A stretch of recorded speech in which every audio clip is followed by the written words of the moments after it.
We did not make anyone successful. We saw a great brand from a story perspective that hadn't realized its potential yet early.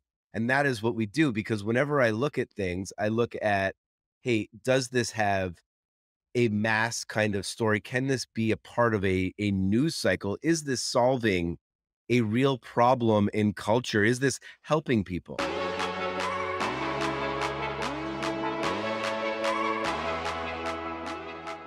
Hello, everyone. Welcome to a whole new level. Casey Means here, co founder and chief medical officer of Levels. And I am so thrilled about this episode because we are going to be talking about all things PR and press for a startup. I'm joined by our editorial director, Mike Haney, who co manages press and PR with me, and our very special guest, Jon Bier, who is the CEO of our incomparable PR company, Jack Taylor PR. Welcome, Jon. Thank you for having me. It's rare for us to get, asked for interviews from our brands and our partners. I feel like usually we're like a secret weapon that's kept in the closet or under the bed. So thank you for shining some light on this. I appreciate it. Well, you are definitely our secret weapon, and we can't wait for this conversation. Our goals for this episode are really to help our listeners get a bit more of a fleshed out framework of how we at Levels have thought about press over the last almost 3 years and how that thinking's evolved, and give anyone listening who's a startup founder some tips and perspective from what we've learned and from Jon's incredible experience in this space. And so just a brief intro on Mr. Jon Bier. So Jon has 15 years in marketing and public relations. And as I mentioned, he's the CEO and founder of Jack Taylor PR, which is a communication agency with offices in Brooklyn, New York, and Venice, California. He's also an attorney by training and is an adjunct professor of marketing at NYU. And he's just known so widely as an expert storyteller, brand builder, a connector of people, and has worked with so many of the health and wellness industry leaders that we know and love. So let's jump right in here. Mike, I'll pass it off to you to intro yourself as well. Sure. Yeah. So this is Mike. I'm as Casey mentioned, I'm the editorial director and working most directly now with Jon and his team on press. I come at it from sort of both sides of the equation because I've been on the journalist side of PR for a long time and now being on the other side in the company, it's fun to work on this topic. So, Jon, the thing we want to start with, and I think the most obvious question is, why are you not a practicing lawyer and how did you get into this PR business? Yeah, so it's more how I got into the law business. I just didn't know what to do after college. And so I figured that going to law school would at least, propel me forward.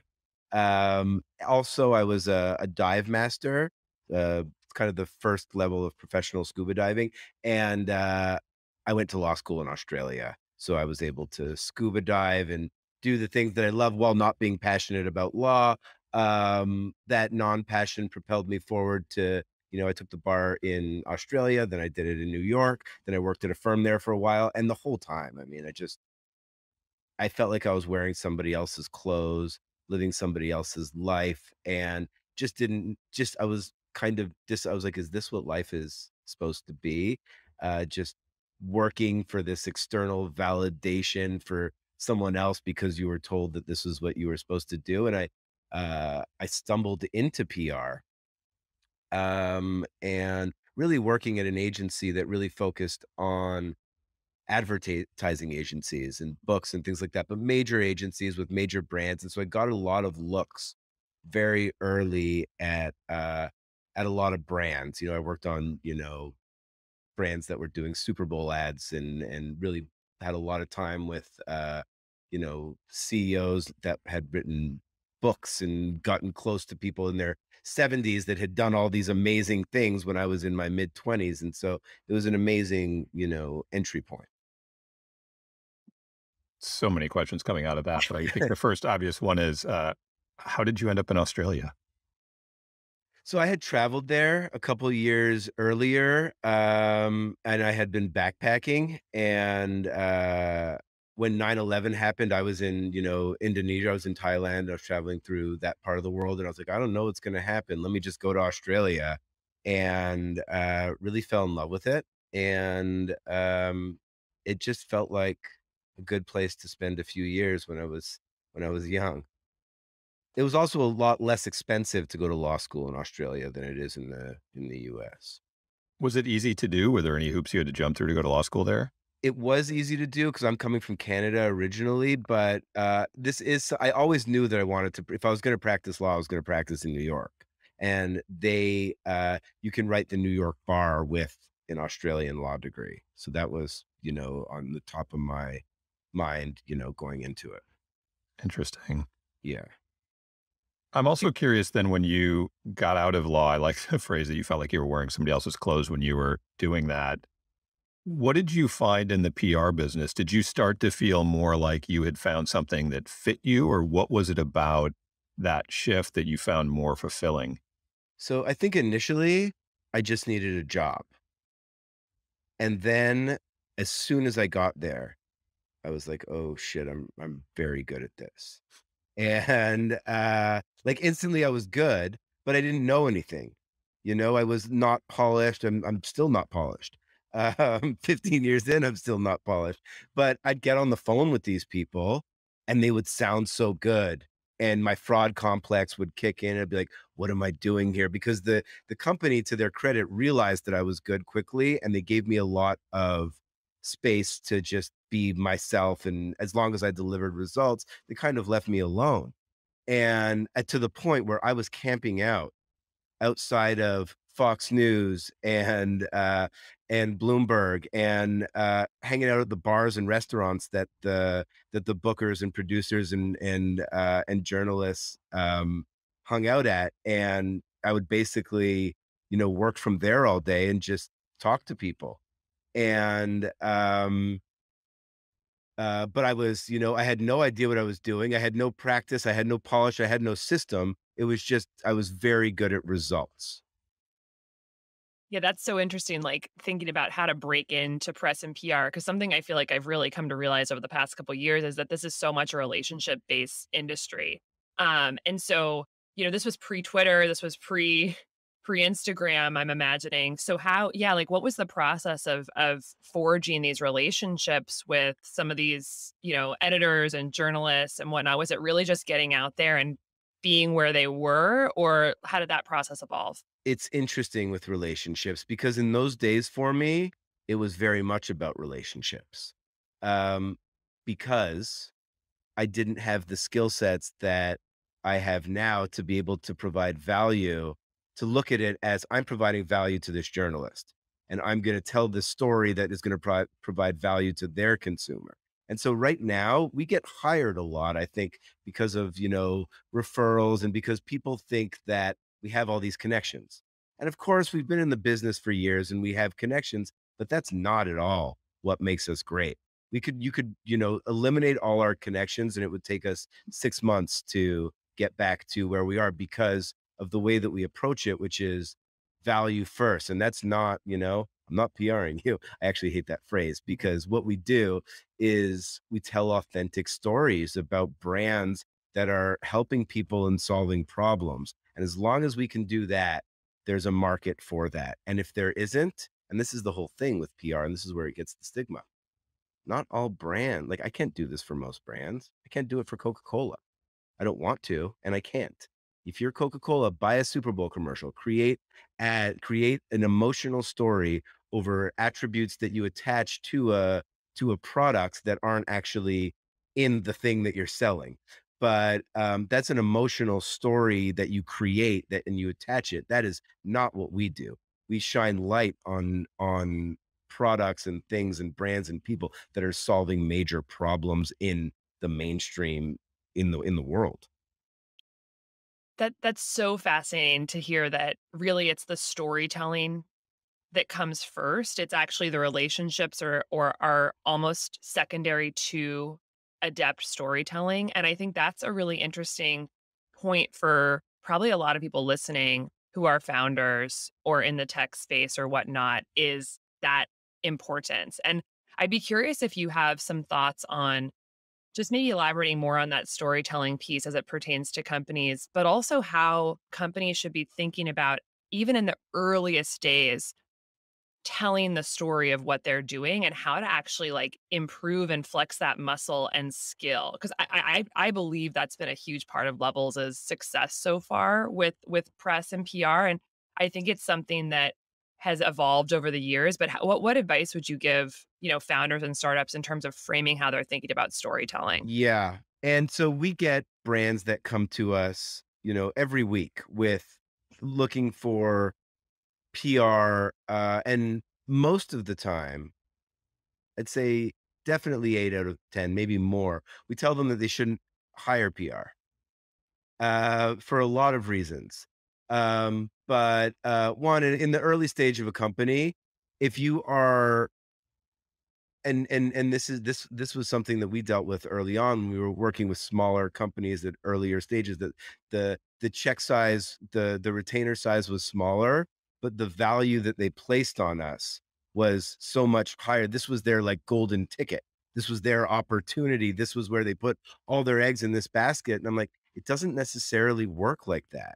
Let's say we're successful and let's say that you get on the Today Show one time. That's not really gonna make your brand, like, you need a mosaic of story, and you need it in all different parts, and the truth is that most brands, they just don't have it. And so, whenever people are looking for PR for that, I'll say, "Yeah, you might have this one," like, you can tell one story about a brand that isn't deep with story inherently, but you can't do it sustainably. Nobody can. And so you really need to be objective and say like, what is this, what is the story that we have to tell that's actually solving the problem? And if that story isn't actually solving a problem in the mass or even in the niche, but if it's in the niche, you probably don't need a PR agency. You can probably hit that niche. It's their job to cover you. You still have to tell a good story to them, but it's their job to cover you, and you should be able to do that. So a lot of brands, we tell them that PR is probably like sustained PR is probably not the thing that is going to blow them up. That doesn't mean that they're not going to be really successful. It just means that they probably shouldn't invest that money in PR. And the other side of it is that if PR is ever taking away from operations or inventory or appropriately staffing your brand, it's not something that you should be doing. That's such an interesting point. This reminds me of one of the things I wanted to get into, and you led right into this, which is, we've had discussions about this internally, and it literally just happened in an email a couple weeks ago. Sam, our CEO, CC'd me on an email back to another founder conversation he was having, and one of the things the other founder was asking about was our PR strategy. And Sam made a comment like, 80% of effort that goes into PR is wasted. And I got my hackles all up, and I sent him a note back saying, "Hey, that seems unfair. Like, a lot of us are working really hard and we do really good at PR."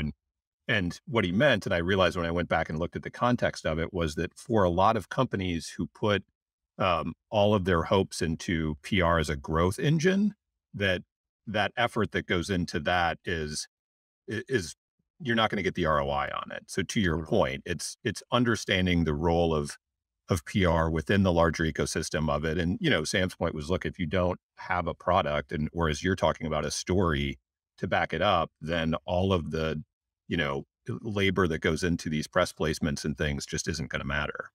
Totally. You're much better doing that if that's your goal, then, spend it on traditional advertising, which is, certainly a lot more trackable, or historically a lot more trackable. Affiliate has really helped actually put a value on PR from a direct ROI perspective, but I agree with that sentiment, exactly. You can't look at traditional ROI, or if you do look at traditional ROI, I spend X, I get Y, especially from the beginning, you're not gonna likely see that value. It should be binary at some point, but you need to have a broader perspective of what your ROI is. Like, how can you put the value on the brand awareness?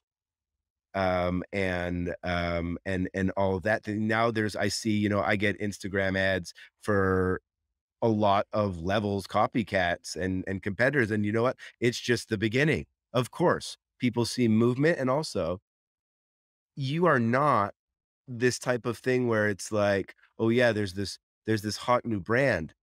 You are a revelation of something. Like, this is a big idea that health, as we've traditionally been looking at it, is not actually what health actually is. An apple a day keeps the doctor away, not necessarily. And like, this is just the beginning of an appreciation, a new appreciation, a new era of what health really is. And you can't really fathom, unless you're looking at it from a very macro perspective, how big an idea that, that we are onto with this. Personalized wellness, metabolic health. These are things that nobody even thought about 2 years ago, and it's just the beginning. So just to drill into that a little bit more, I think that's a great point that this is PR can sometimes, I think, be confused for an early startup as one of the sort of growth engines or growth levers. But like you said, that might not be the best ROI up front. Like, maybe just go with traditional advertising or whatnot. So with that in mind, what do you think is the right framework for an early startup to think about the role of press in the early stage? You mentioned Yeah. brand awareness. Kind of what else should they be thinking about when they're considering making this investment? It's very, very brand specific and industry specific. There are times, if I look at an early stage company that, because of the industry they're already like very well funded pre-launch, and so the financial factor, which is significant for a lot of brands early on, is not there.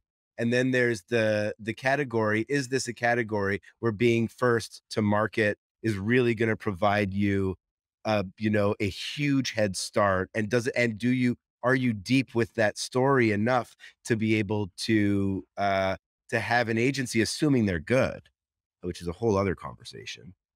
Because oftentimes, I say that because oftentimes brands are better served having, somebody who is dedicated and experienced in-house helping them at those early stages. But if the agency is good, the agency model, if they are very good, typically is better, just because you have so many looks at so many different brands, and that actually um is just a better, there's going to be better output tip long term than one person. But I got off on a little tangent there. Um, so yeah, it's very brand and industry and timing and money specific. There's a lot. There's no one answer to that. But my advice to a lot of brands in that space is, if money is ever an issue, don't do it. Do not do it early stage.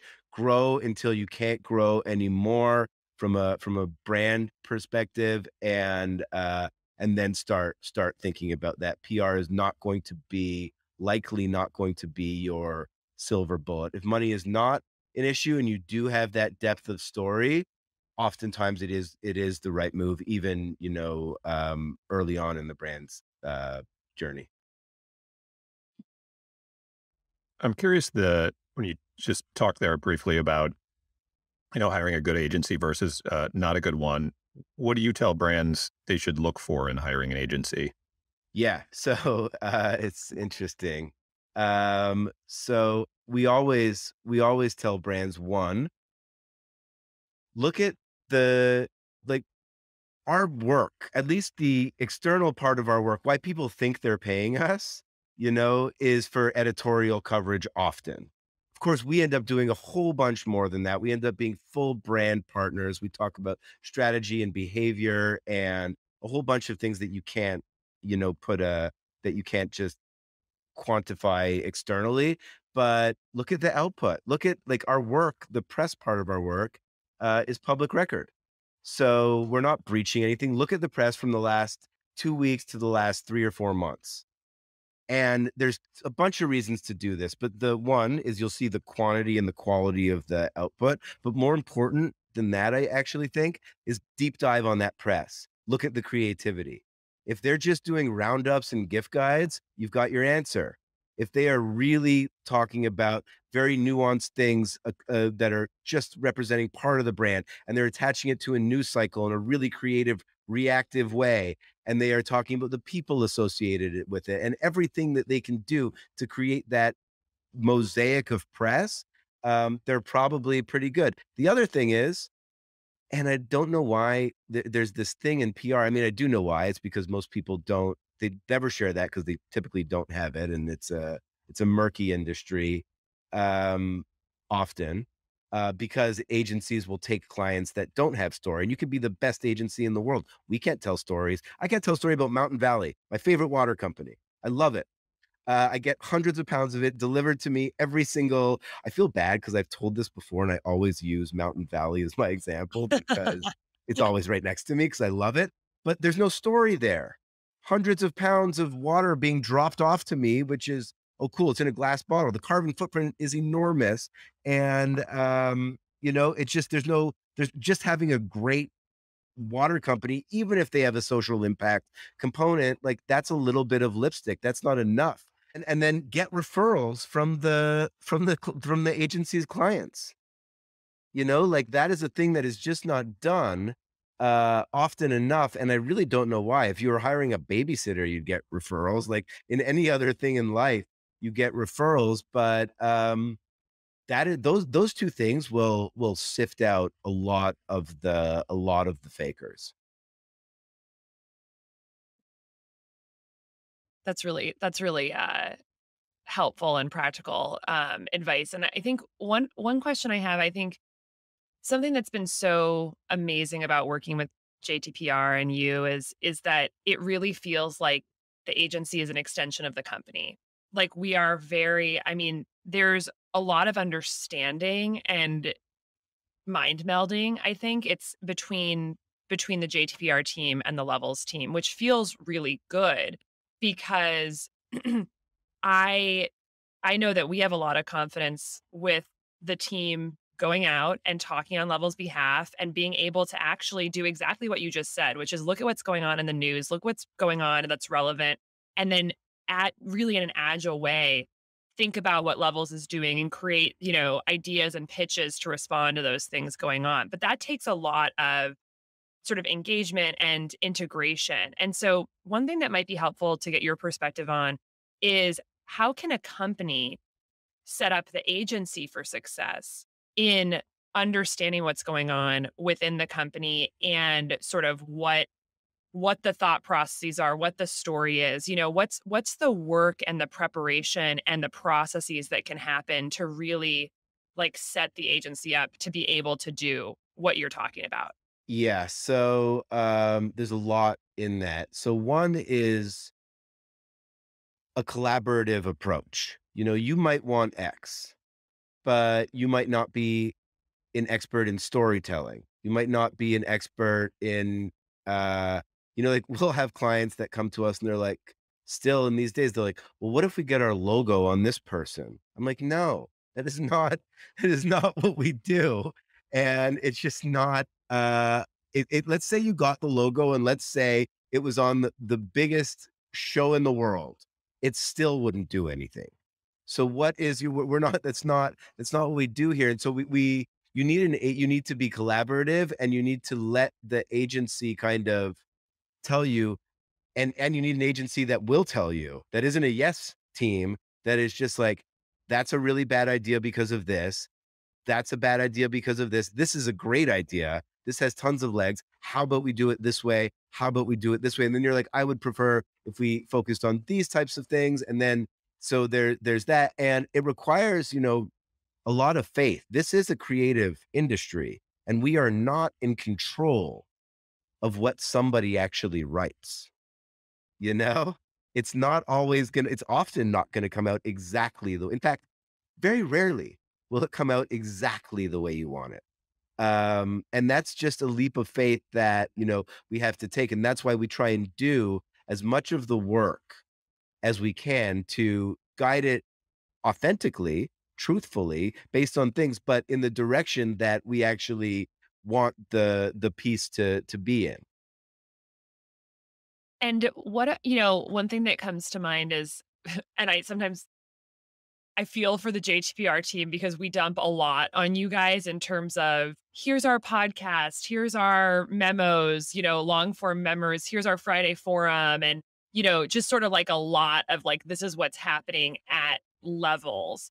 Do you find that that type of transparency is helpful, or and are there ways for companies to kind of make the agency feel or understand more of what's going on inside the company?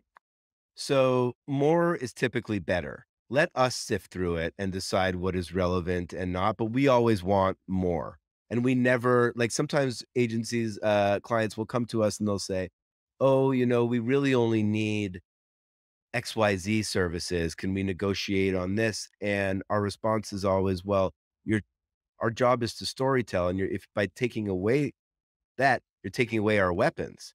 You're taking away the tools that we actually, do this with. So no, we can't negotiate on that. But you guys are very unique, as you know, in terms of the transparency, in terms of the way you operate your business, in terms of your organization and efficiency, to the point where I've never seen anything like it.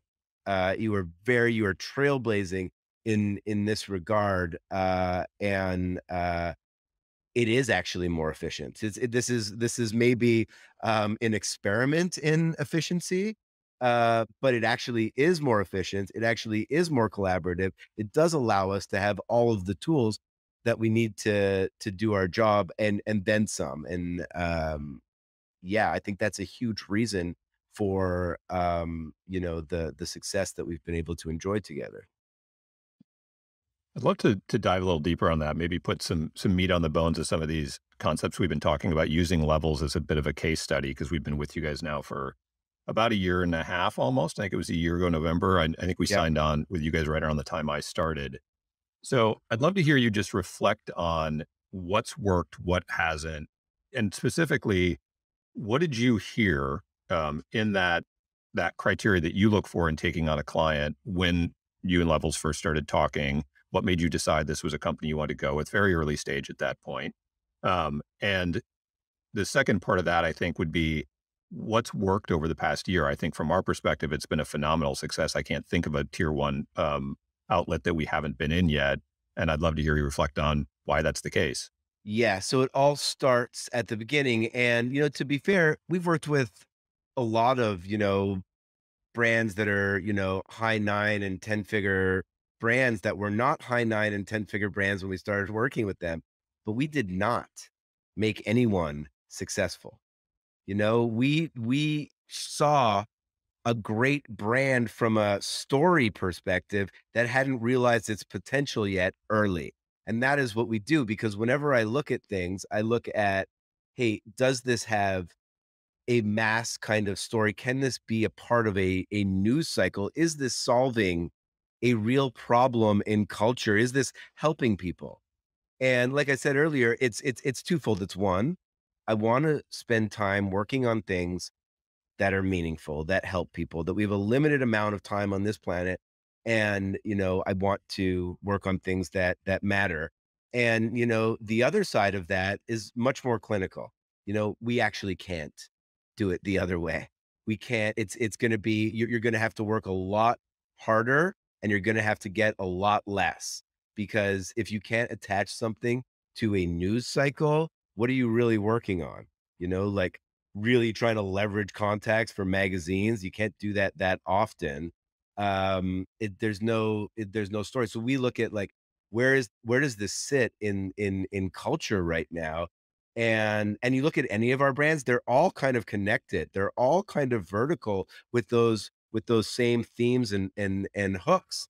And that's the only way we know how to do this. It is actually just deep, nuanced storytelling and things that are, quite early. So we get to educate people. And that's a huge part of this, is that, again, it's not about logo. It's about educating people about what we do almost more than it is about educating people about who we are.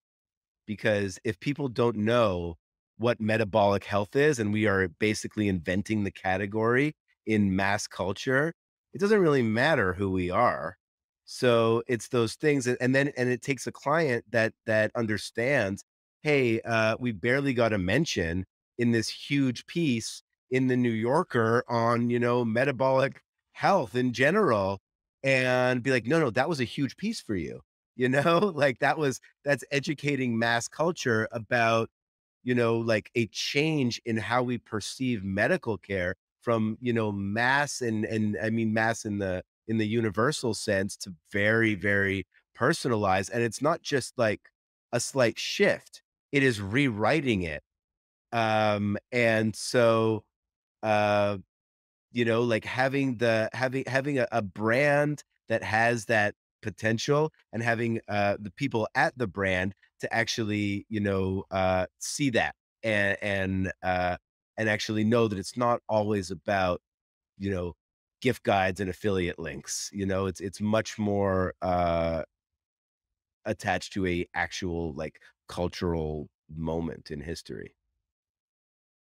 Yeah, that really resonates. And I think something that I've thought about a lot since the beginning is like the mission of levels. The mission of levels is to reverse the metabolic disease epidemic, right? The mission of levels is not just to get like levels on the arm of every single person in the world. It's really we've really always focused on that broader mission. And I think that's really played into our press strategy over the past few years. And what has been such a nice alignment with JTPR is that exactly like what you just said in your last response, it's about the broader cultural shift and almost I think often in health tech creating a whole new category that doesn't exist. And that doesn't mean just slamming the world with the word levels. It means helping people understand the problem and why it affects them and what are the potential solutions for it kind of more broadly and just building the context for which a product might fit in. And that I think in my mind has been a really effective strategy. Sort of when we initially um, started working with your team, which was in November of 2020, it was our first focus was sort of a sprint towards getting coverage around our seed raise, which was incredible. And that was a bit more focused on levels, but peppering in a lot about metabolic health. And then immediately after that wave was over, we really shifted into more the broader talking points around metabolic health and these issues. So I'd love to hear your perspective for people about this maybe misconception around press is just getting your name plastered on anything that you possibly can versus investing in sort of more setting a scene around the broader problem that the company is addressing, and where to sort of invest time and resources in that because from where I stand, investing in those broader metabolic health issues or topics has been incredibly valuable for levels. And it's really fit with our broader goal of in our content, in everything we touch, how do we add value to the person who's on the receiving end? How do we actually put something out there that benefits their life? Sure, telling them about levels might benefit their life, but actually educating them about a problem that might affect them definitely with really meaty, interesting content and perspective benefits them more. So, can you just talk about kind of like that dichotomy of like brand focused versus problem focused and how companies should kind of be thinking about that? Yeah, and so it's very bespoke in the sense that we always have to factor in what are the attributes of the brand, and people throw around the word disruptive. But most brands that people say are disruptive are not disruptive, but when a brand is actually disruptive, it's the best, adjective to describe them. And you guys are truly that in the sense that you are inventing a category in culture for a more mass consumer. And this is not so when we talk about, metabolic health, like nobody like now people just talk about metabolic health like it's a thing. But we kind of introduced that into culture, and now it's just accepted as, a part of wellness that is, current and still ahead of its time, but current. And so let's say we tried to do this 3 or 4 years ago, we probably would have had some success educating people about metabolic health, but no one was actually looking for it. There was no COVID. There weren't people that were willing to spend in mass culture, you know, a significant amount of money every month on their wellness beyond their gym membership and things like that. I mean, 3 years ago, we had a hard time getting people that weren't biohackers to pee on a stick to see if they were in ketosis. And so culture shifted, while we were actually developing this, and the timing of everything just happened to really, really align. And so even though people weren't looking for things on metabolic health because they didn't know what it was, they were primed to receive the education. And so I do think that that timing in culture is very, very, very, very relevant. And um, I don't wanna say we got lucky, but, I think that everything that we've done has, been in line with some kind of grasp on where culture was at in terms of receiving that information. One other just minor thing I would just add there that I love the way that you framed that, the timing was right and people didn't know what they were that they needed this, but they were able to receive it. But one other thing that I think has been a takeaway over the past couple years, in addition to that, has been that in some ways and for some platforms and for some journalists, it's kind of easier to get on their radar talking about the problem than it is talking about the product. Some people don't, I think especially podcast hosts don't want to feel like they're like there to just help you hawk your product, but they absolutely want to help their listeners understand a problem. And so to position, me as coming out there to talk about this health crisis, how it's affecting people, what the future of nutrition looks like, why personalized health is empowering and may shift the healthcare system. Those are sort of in a way like they're gonna maybe not be so not threatening, but like they don't come off as like, oh, we're here to sell levels. We're genuinely here to talk about a message that we are, I think, in just it's very clear how authentically passionate we are about it. But I think strategically it's been helpful for really a focus on those more setting the stage and the interesting intellectual issues around for which the product slides in. It fits into that. Um, what's funny is that one thing I've noticed with a lot of podcasts is we'll certainly like upfront talk about how this is not going to be a podcast about levels. It's going to be a podcast about the problem. But often those conversations, they naturally lend themselves to filtering down to talk about, well, like what's potential solutions, which is where kind of levels comes in. But it's a different framing than coming at it as, let's just talk about levels. Let's just talk about biosensors and sort of the company.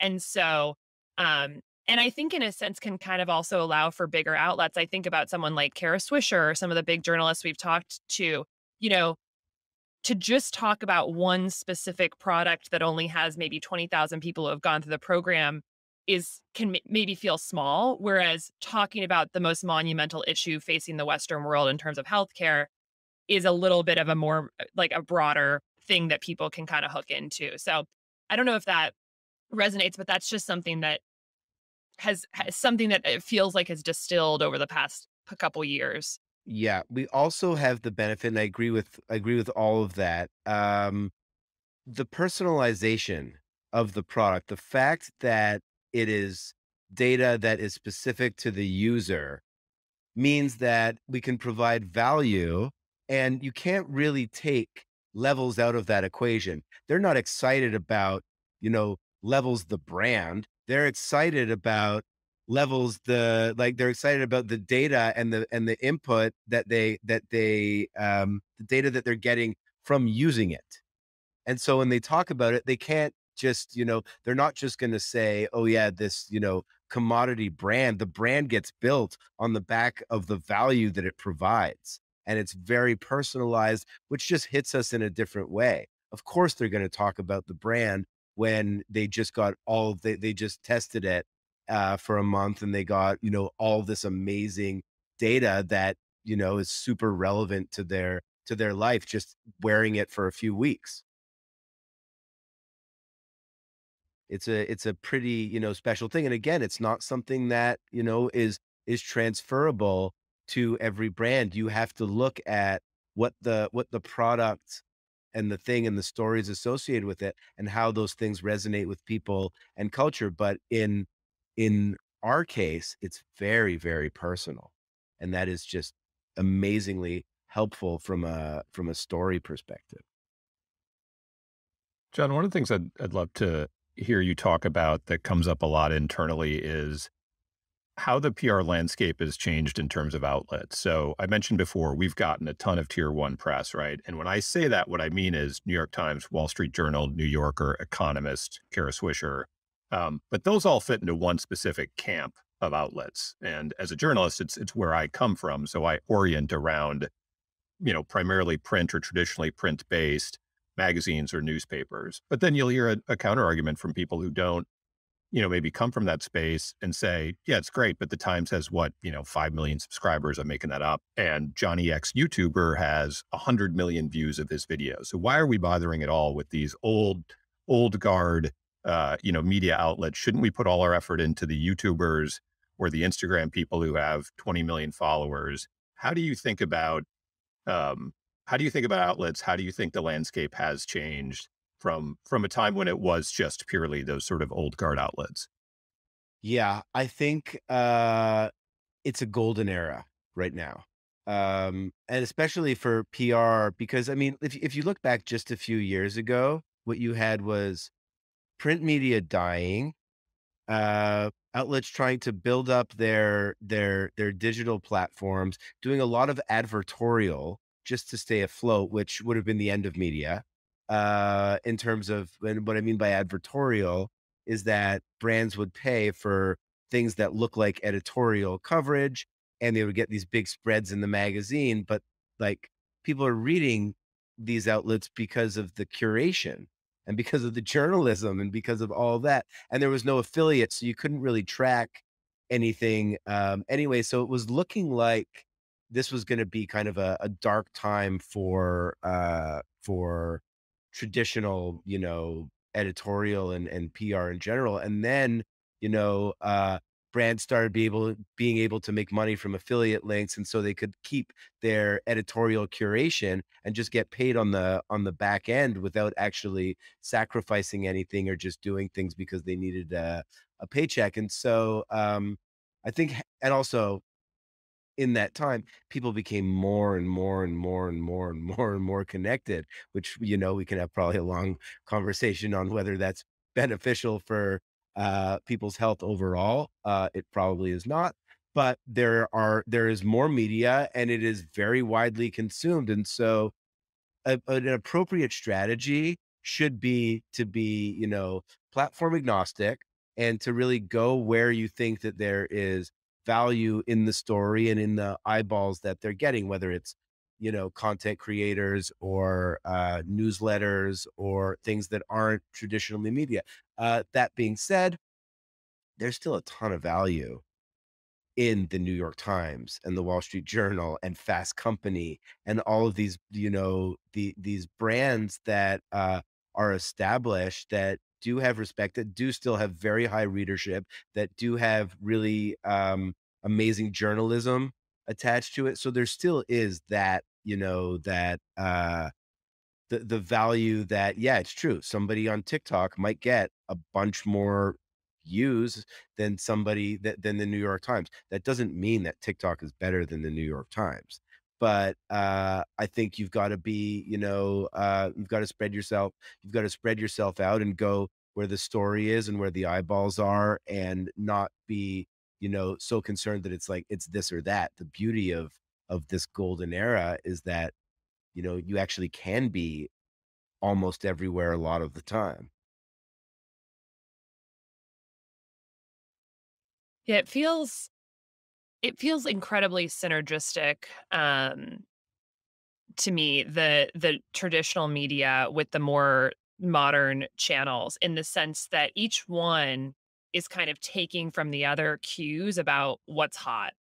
And it just, they kind of feed off each other a little bit. The certainly people, I think, in the YouTube or podcast space are going to be following what's in traditional media and using that as a signal.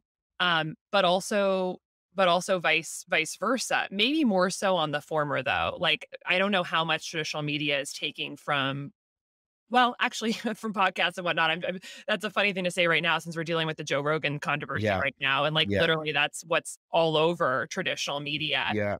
Um, so, but it has felt to me like it's been very synergistic. You'll get YouTube content creators doing a compilation video, for instance, about levels, where one of their images will be a slide of just all the traditional print media that has featured levels. Like, oh my gosh, this is really taking off. So we're going to do a deep dive into my month using levels. But it's almost like supporting evidence for why this is worth talking about.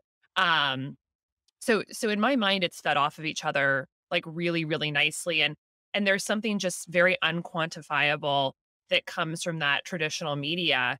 Um, being in a feature in The Economist or The New York Times or Wall Street Journal, does it drive a lot of immediate sales? Absolutely not. I think we've kind of seen that we don't get big spikes in signups maybe after like an Economist article. Does it build an ecosystem of surround sound, of legitimacy, brand awareness, respect? Absolutely. And so, yeah, so that's kind of some of the things I've seen. Mike, I don't know if you have other thoughts on sort of that type of synergy.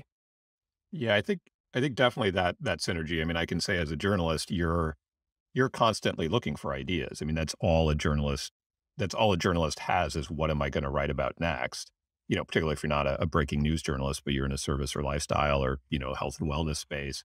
So you are absolutely looking at the niche content creators, Instagram feeds, whatever, to see what people are talking about.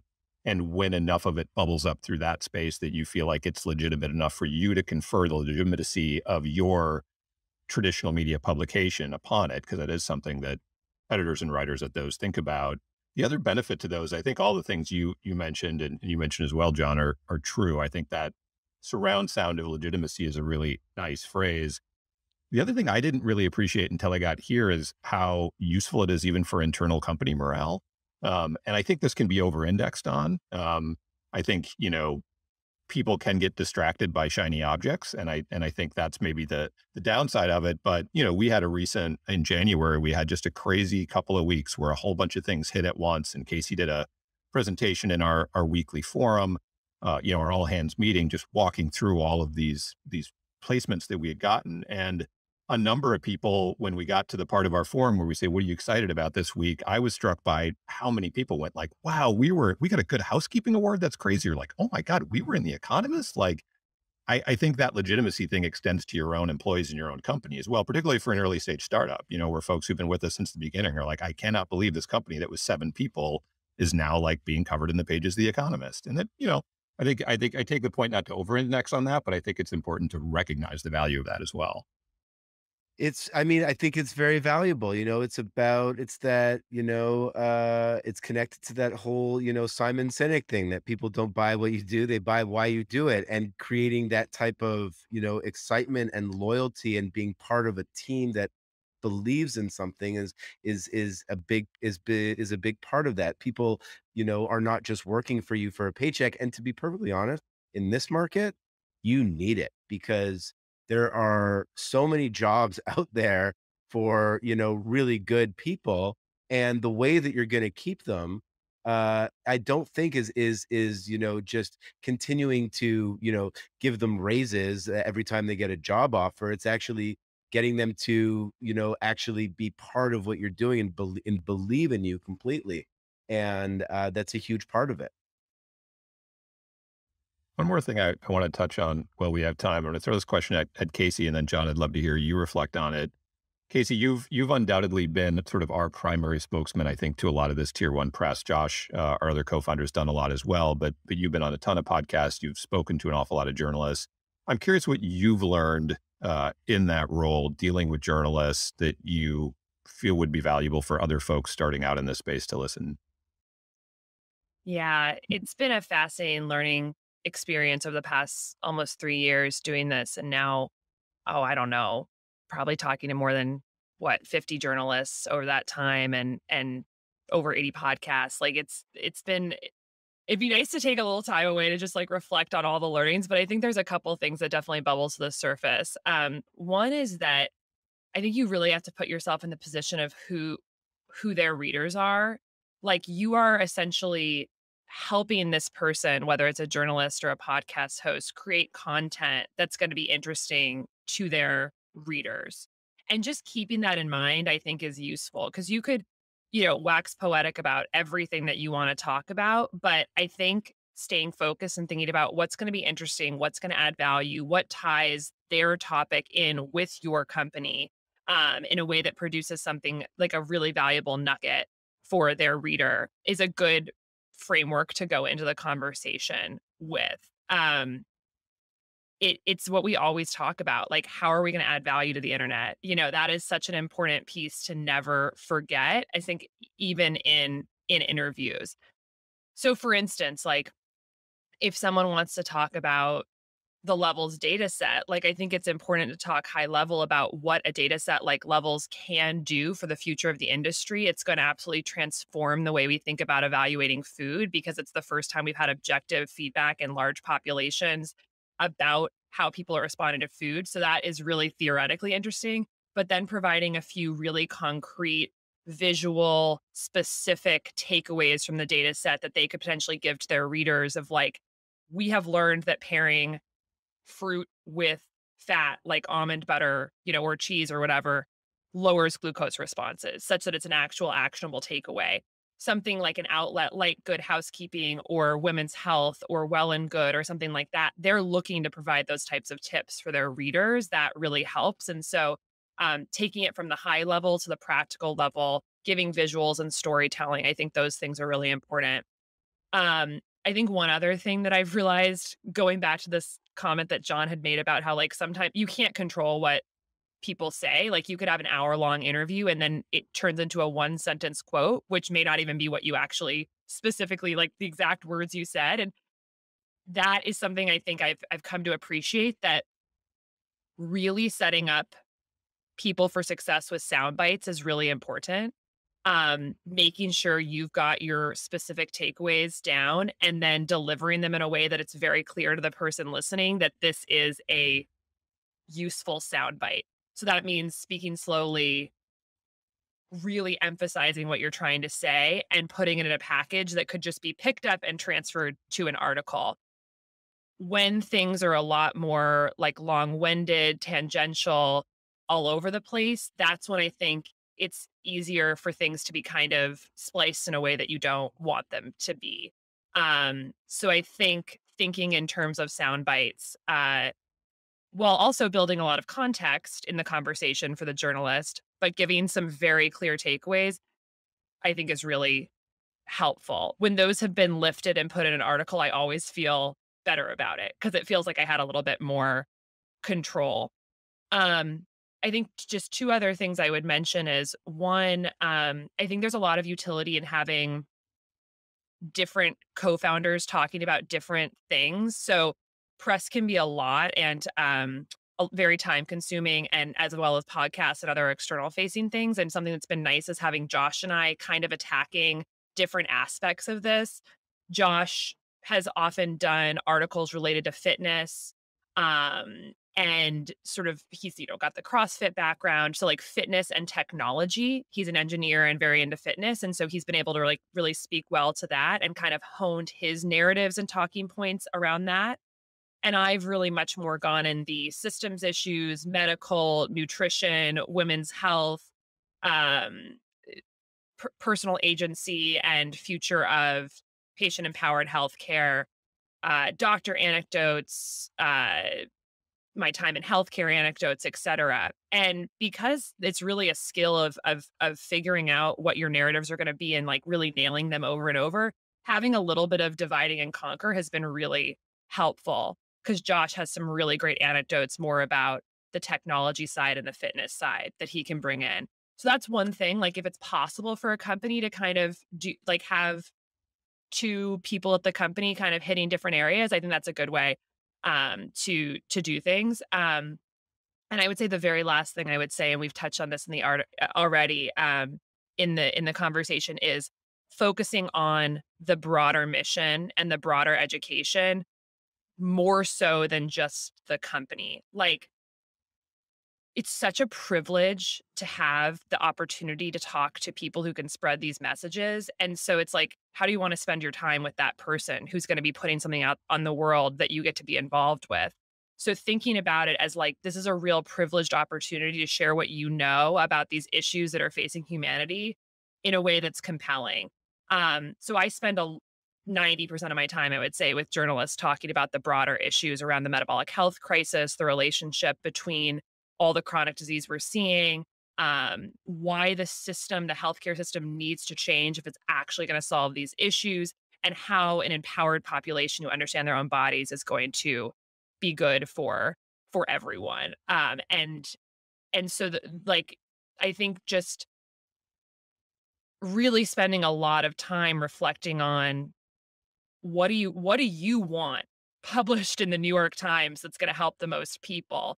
And that is, in my mind, perspective, not just levels, levels, levels. It's the synthesis of where the world kind of where we want it to go. And then, of course, the company naturally fits into that. But I think it's a lot more compelling to talk about that bigger issue than just always, drilling in on the company.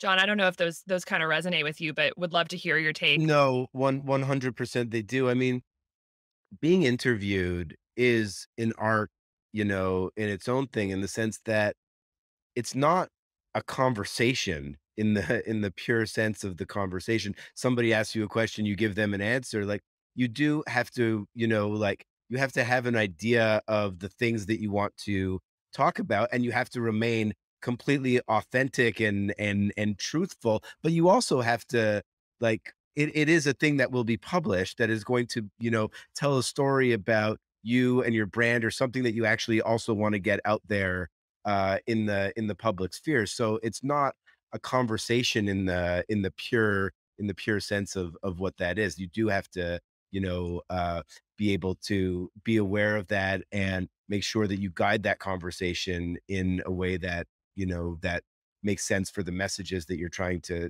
tell the world. And you've become, because you've done this so often at this point, and you're, I think, naturally good at it, you are just very artful at that. Like you have this amazing skill set to be completely authentic and actually tell the story that you want to tell. So, Mike, I just want to ask you a question and get John's input on this as well. Something that we have really evolved into is really, in a sense, merging editorial and press in an interesting way. We are putting out so much written content, and using those as kind of fodder for pitches, and like that crosstalk has been interesting. So I'd be curious to hear how you've approached that, Mike, and if there's any kind of takeaways that other people can listening can think about in terms of how these two areas of a company, editorial, blog, etc., can synergize with PR. Yeah, it's a good question. I think it comes back to what John was saying before about identifying what story it is you're trying to tell. And I think you added a nice layer on that with, what is this perspective that you would want in the New York Times? It's probably the same perspective that you want to communicate through your own content that you're creating. So, I think of us as essentially trying to tell the same story, achieve the same kind of educational mission. It's just the outlet that I work most directly in day to day is the website. And that's sort of my channel that I own. And the JTPR team owns sort of third party media channels where the story is going out. And the two can absolutely, work together. I think where we have a unique advantage that not everybody does is that we dedicate a lot of internal resources to telling that broader story. And so we just create all of this material that that becomes fodder for the team. And as you mentioned earlier, the JTPR team is great at doing this, at mining the blog, reading the articles that we put out, reading the newsletter, plucking out from that storylines that they think might resonate to third party media outlets. Um, I think not every company focuses their content that way. So if the only content you're putting out is sort of marketing content that's pushing your product, and you want your PR team to tell your broader story, then you're sort of doing two different things. Sometimes, look, that might be the right way to go, but you're just not going to have that kind of synergy that we get to have where, I feel like we're all sort of part of the same team. We're just working in different outlets.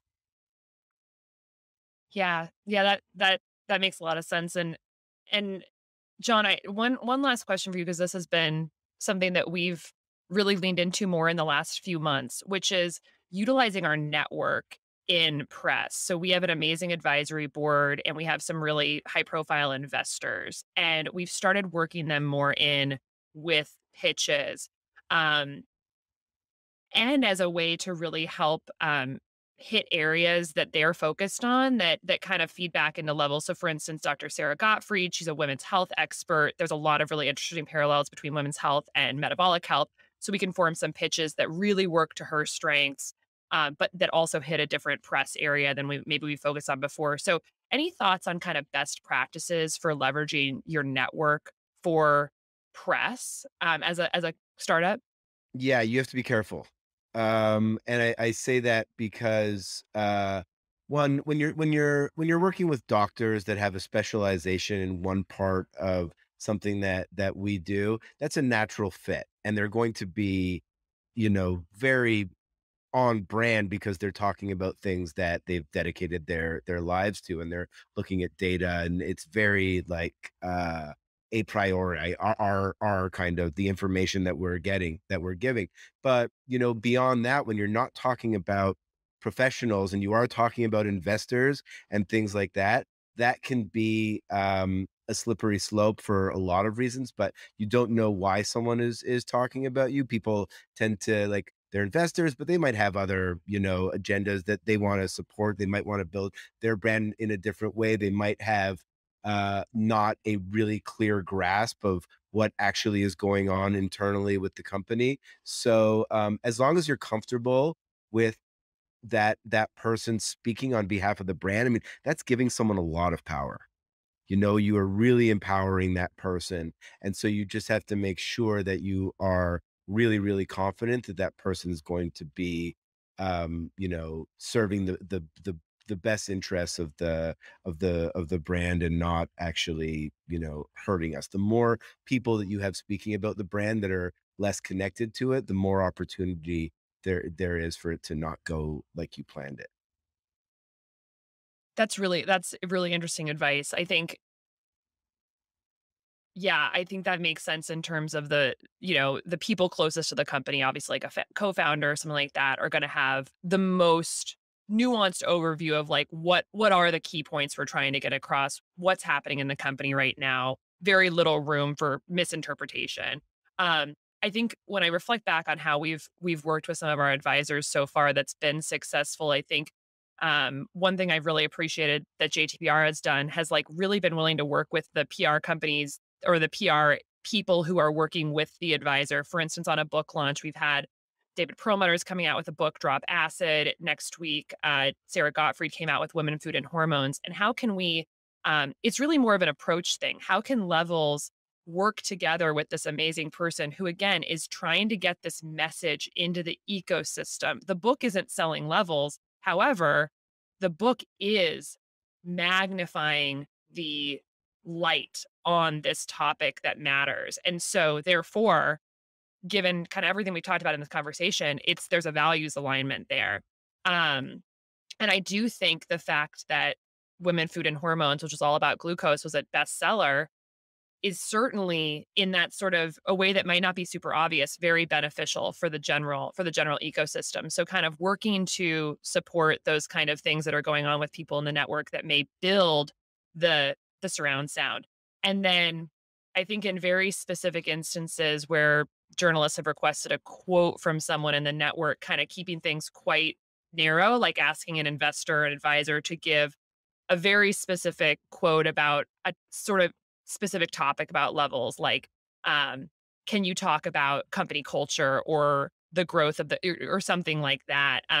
Those have been, but I hear what you're saying. We're just giving like free reign of having an external person being a spokesperson for the company that could get there could be potentially some areas for uh things going in a different direction than kind of what you You anticipated. guys are very good at this, and usually, always, there's a long tail to whatever we're doing that goes back to levels in some beneficial way. But this is a I'm glad that this came up because it's a topic that comes up a lot, just with our brands in general, not with you, but a lot of brands use athletes and celebrities and things Mhm. like that.